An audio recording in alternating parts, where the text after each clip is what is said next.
السلام علیکم دوستو۔ سوال: جس وقت حضرت یوسف علیہ السلام کو ان کے بھائیوں نے قمیص نکال کر کنویں میں ڈالا، پھر کنویں میں ان کے پاس قمیص کہاں سے آئی تھی؟ جواب: اس کی تفصیل یہ ہے کہ جس وقت حضرت یوسف علیہ السلام کو ان کے بھائیوں نے کنویں میں ڈالنے کا ارادہ کیا، پہلے انہوں نے خوب پٹائی کی، پھر جب کنویں میں لٹکانے لگے تو کپڑے اتار دیے۔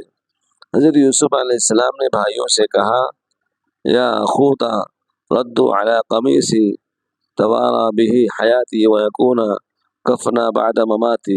ترجمہ: اے میرے بھائیوں، میری قمیص مجھ کو دے دو تاکہ میں اپنی زندگی میں اس سے ستر چھپائے رکھوں اور مرنے کے بعد اس کو اپنا کفن بنا لوں۔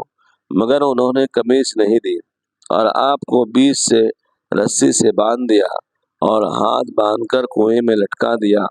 جب آپ کنویں میں کے آدھی گہرائی کو پہنچ گئے تو رسی کاٹ دی تاکہ آپ گر کر مر جائیں۔ آپ پانی پر گرے، اس کنویں کے کنارے میں ایک چٹان تھی، آپ اس پر کھڑے ہو گئے۔ اس سے قبل اس کنویں کا پانی کھارا تھا، مگر جب آپ گرے تو میٹھا ہو گیا۔ ادھر خدا پاک نے حضرت جبرائیل علیہ السلام کو حکم دیا کہ میرے مقدس بندے یوسف علیہ السلام کو اپنے پروں پر لے لو اور ان کے لیے جنت سے کھانا پینا لے جاؤ، اور ان کی بازو پر تعویذی شکل میں قمیص ابراہیمی بندھا ہوا ہے، وہ کھول کر ان کو پہنا دو۔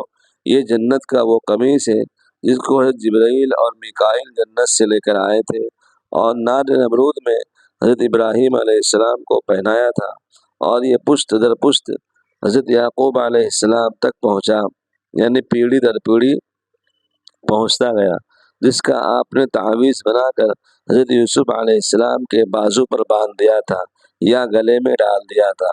حاشیہ جلالین صفحہ نمبر 190 اور تفسیر مواہب الرحمن صفحہ نمبر 136 جواب نمبر 1۔ یہ دینی اسلامی جانکاری آگے ضرور پھیلائیں اور اپنے دعاؤں سے ہمیں ضرور کمنٹ باکس میں لکھیں۔ شکریہ۔